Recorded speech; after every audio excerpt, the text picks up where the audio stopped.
Well, February 2025 is here, and we are looking forward to how it will go down in the AUC chair race. Raila Odinga is still strong on the campaigns, with President William Ruto right behind him. Some saying it's just a two-horse race, with Djibouti and Kenya on the top list. But is it? A lot of questions around how the campaign has been going, and 12 more countries would put Raila in a good place for that race. Among other things, there's still other things that might cause concern. What professors here are talking about: Professor Noah Midamba, chairman now of the Moi University Council, and Professor Peter Kagwanja, the CEO, African Policy Institute. Speaking of which, gentlemen, let's hear the remarks of President William Ruto in this regard.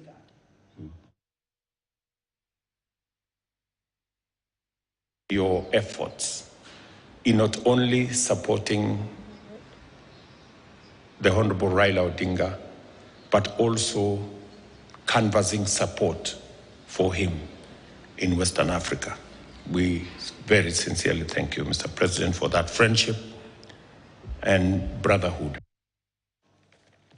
Speaking to the African heads of states, thanking them for friendship and brotherhood. Professor Kagwanja, you're not convinced that we have been creating very good relations with these heads of state to vote for Raila Odinga?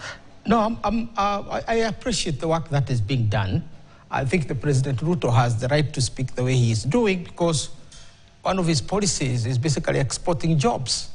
And this is a job that will get us huge remittances if Raila Odinga won it. $167,000, equivalent to 21 million shillings a year, coming to Kenya from his salary alone. Not forget about other, pets that will come with it. So it's a good job overseas. But beyond that, I think, how easy is it for us to get this job? And I think this is the question we've been debating today. Yes. And allow me to say that Kenya did, the fundamental question that would be asked before I say that is, did Raila jump, or he was pushed to go for this job? But didn't he? He didn't jump. He was pushed. What do you mean he was pushed? Yes, because we saw Obasanjo come. Yes, the point is, when did Obasanjo come? And why did he come at that time? He came because the Gen Zs were bringing the country down. So we needed to save Ruto and stabilize the country. Professor, before I lose it, before we lose track, Obasanjo was seen here. Let's talk about 2023. Is it when he came to endorse Raila Odinga? The Gen Zs were not even on the streets yet. The conversation at that time was the high cost of living, I believe, with the Azimio coalition on the streets. No, listen, President William Ruto has been very close with the Joe Biden administration. All right. That's not secret. And therefore, you could not wait for Meg Whitman to stand and watch the Gen Zs basically bringing down the country under her watch. And therefore, something needed to be done. And what was that? Build an elite consensus, right? That ensures that there is no support for an uprising of that nature. And that's what the broad-based government is all about. And what do you do with Raila? Raila may not go to the government. So this is where the AU position comes in. I'll show you how odd it is and why Raila did not jump, but he was pushed. He did not jump because you don't go for a job of a 50-year-old when you are 80. Life is divided into cycles of 20s, scores. So first score under your parents, second score looking after yourself, third score looking at your retirement, and fourth score retiring with your grandchildren. This job is a job of a CEO of a company. Imagine any company in Kenya is a job of a CEO. The first president, Alpha Konare, was 58. The other one, you can, all of them, they were below 60. Let me be short. Now, how do you expect, and I've asked this question again and again, and I want to bet everything on this. Is Kenya in its right mind to present a candidate who is 80 years, who to be elected by boys who are 44 years, his grandchildren, to be a CEO for them. This is a job for a hewer of wood and drawer of water. You are drawing wood, you're drawing water for the big boys who are the presidents. You are drawing water for the big boys who are foreign ministers.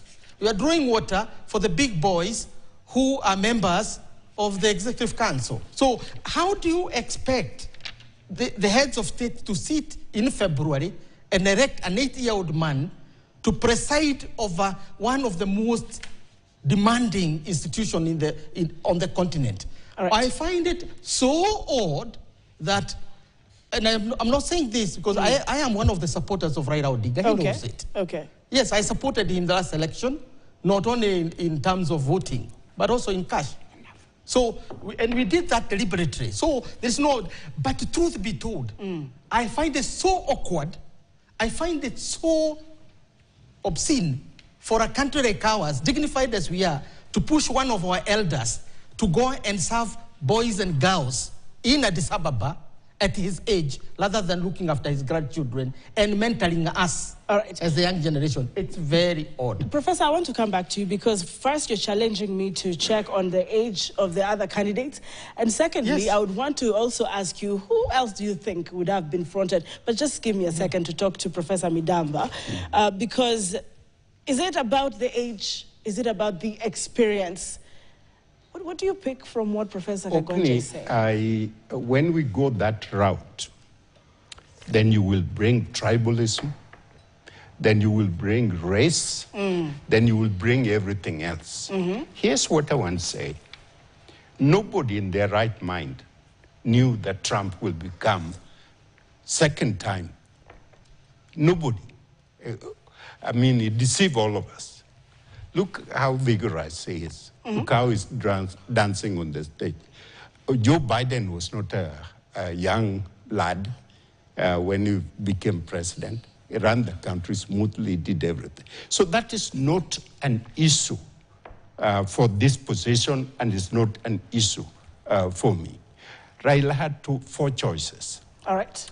One is to get involved with this mad domestic politics, and continue going on the street and being shot at the way he has done the rest of his life. He could have joined a golf club, and relax, and changes, relax completely with his colleagues and do that. He's capable of doing it. He could have retreated to Bondo, right, and eat ngege, tilapia. Yes. With his grandchildren and everybody. And then the country will say, okay, Raila is done, he's gone. But under his belly, and that's what I know about him, is to the dream of substantive African unity. What he has talked about all his life. What he has focused on. He did not only focus on Kenya, domestic politics. The forefathers, like Jomo Kenyatta, Jamal Abdel Nasser, Tom Mboya, all those people who focus on uniting Africa, Julius Nyerere. And one of the things we've been able to really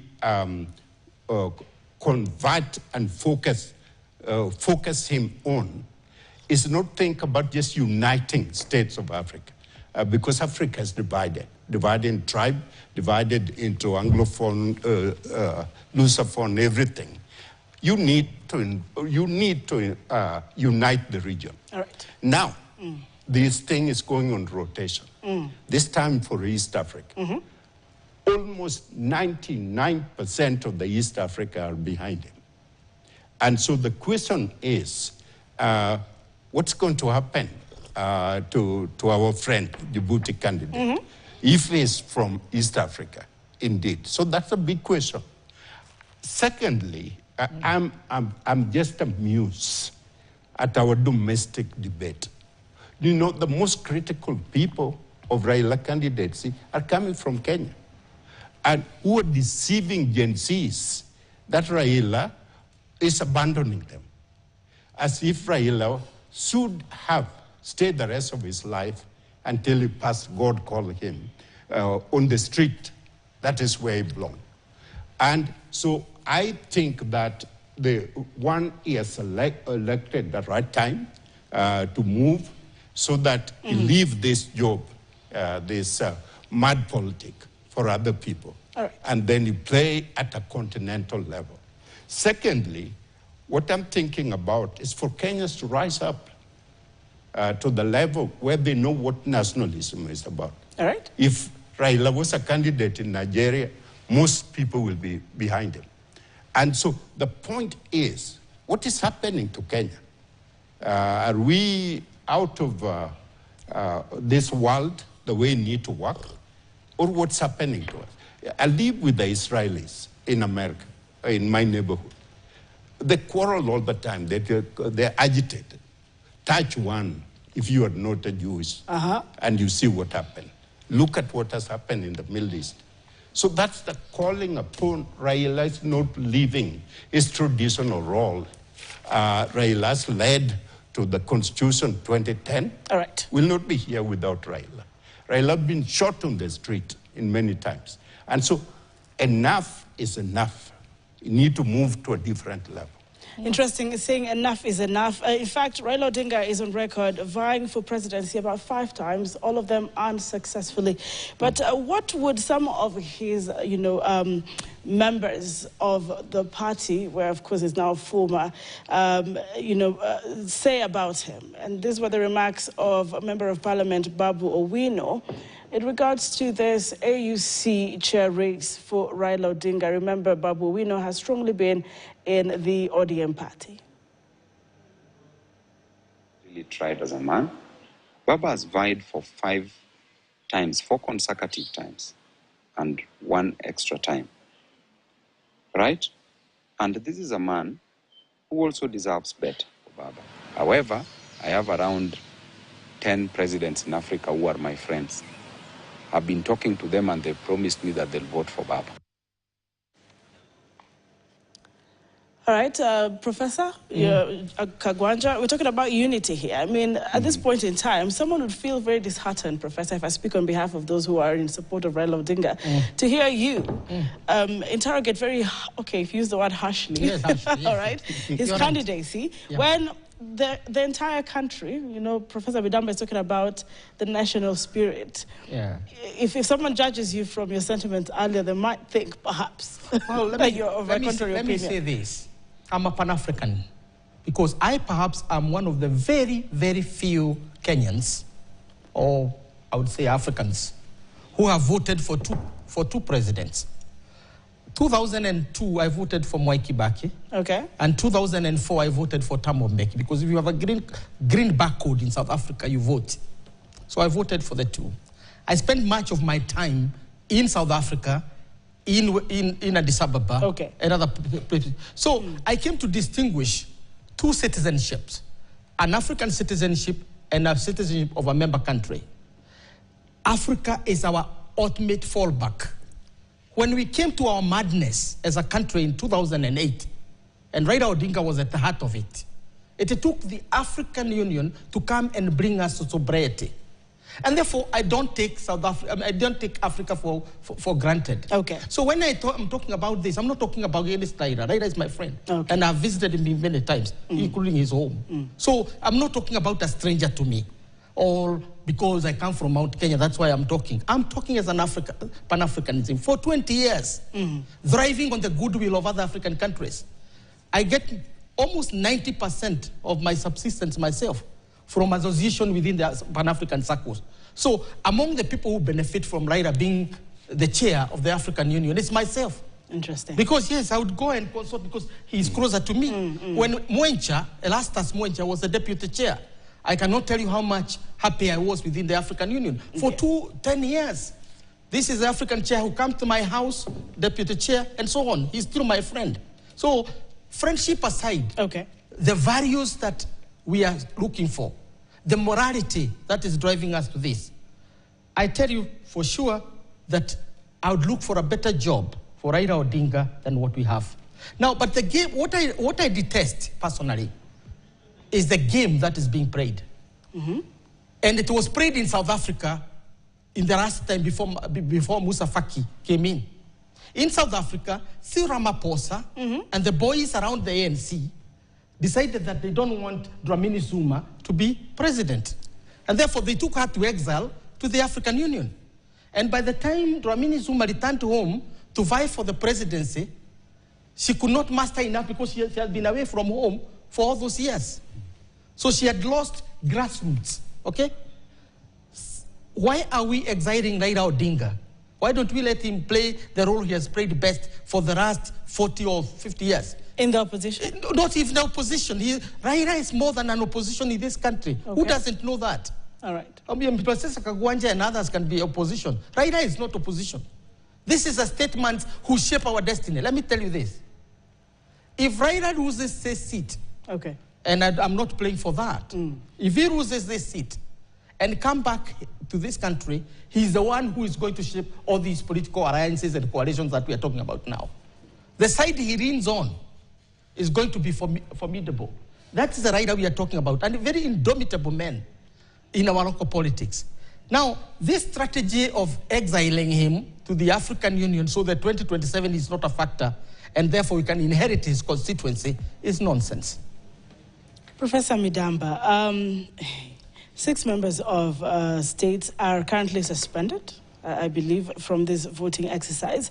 That notwithstanding, we have, fronted a candidate before, Amina. And of course, someone would argue, like Professor Kagwanja here, just being endorsed by a country does not mean it will translate into a vote. What different has happened or is happening with the campaigns? Because you would have an intel perhaps from inside, seeing on the exercise that has been going. What different this time that we could clinch the seat with Raila and something that we didn't do with Amina? Amina lost because she did not, actually she was very appealing. And Amina is a friend of mine. I'm much more closer to her. At the end, the people who promised her to come and support and vanished. Right. The difference this time is Sogoi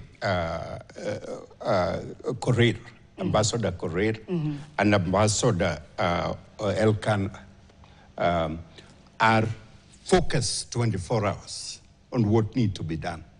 I've been in the committee, which basically, when they brought everything together, we all sit down as a larger committee and walk through step by step and redirected the way that Raila campaign need to go, which is backing and back and forth.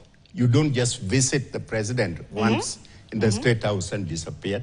You come back again and again, and your surrogate are collecting information left and right. Are we confident? Yes, done. And then the other presidents are also in the game, making phone calls and talking to their colleagues. President Ruto has been rigorous and realistically rigorous in support of Raila. There is no question. Kenya people perceive, push Raila out, and then Ruto will have an easy way for re-election. That is the argument, domestic argument. So we're taking Raila from this global, regional responsibility and back into the mud and say, now you're leaving us. And if you leave us, things will not go our way. So this is the thing I'm arguing against, because it happened in America. It happened where we Kenyans split into tribe, where African split into nations. We are the one that is pushing for, Nigeria say we are the one who are campaigning vigorously for Obama. And Obama came from Nigeria, not from Kenya. I had it all. And when it comes like this, the rest of the world are just looking and say, where they're going. The Djibouti candidate will have more leaning Muslim vote. Okay. There's no question. All right.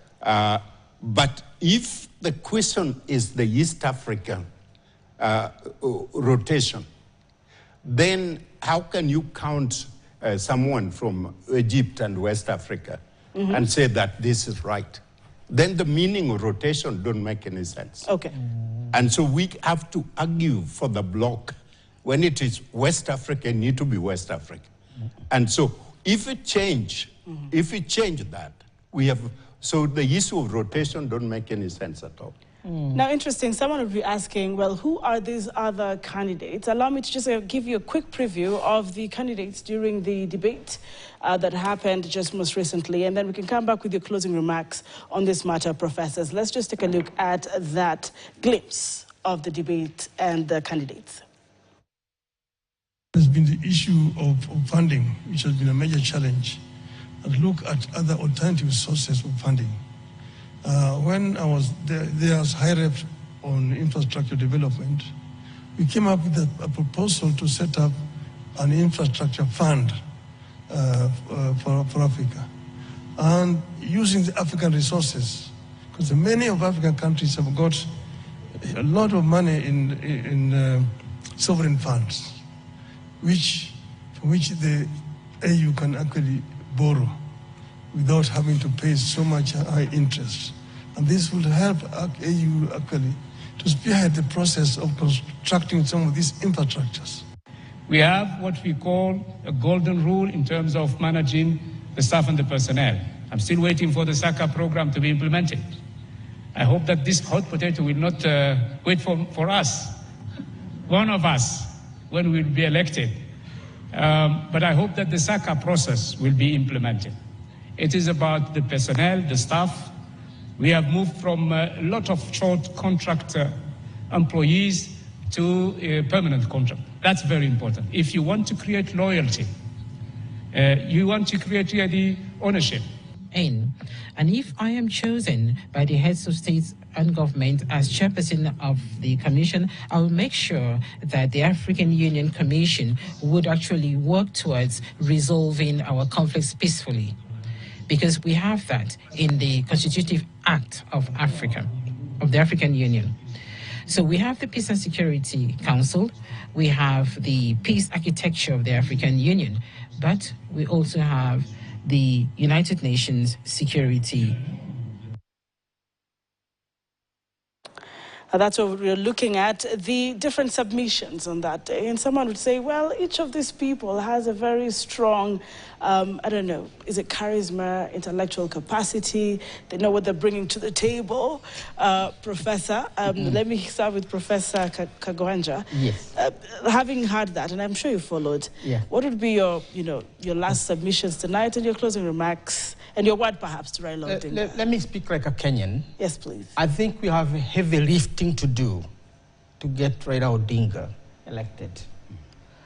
We have to know the African geopolitical and diplomatic terrain better than we have shown. When Raila was debating in Addis Ababa, I was shocked to the core when somebody around in his speech, the concept of 55 African states. Because if you are familiar with African politics, you know Raila that day risked losing 26 votes of heads of state. Why? Because Morocco, the antenna of Morocco must have gone up. That this is one person who recognizes Western Sahara and therefore not with us, and therefore Morocco is in that condition. And Morocco controls, not controls, but influences more than 26 countries for its own survival and interest. Moving forward, the candidate that is competing with us, as Kenyan, has more constituencies than we do have in terms of identity. First, he's young, right? 50 in his 50s, yes. And that is what the caliber of the past leaders have been. All of them have been below 60. Second, he's also experienced in the Pan-African circles.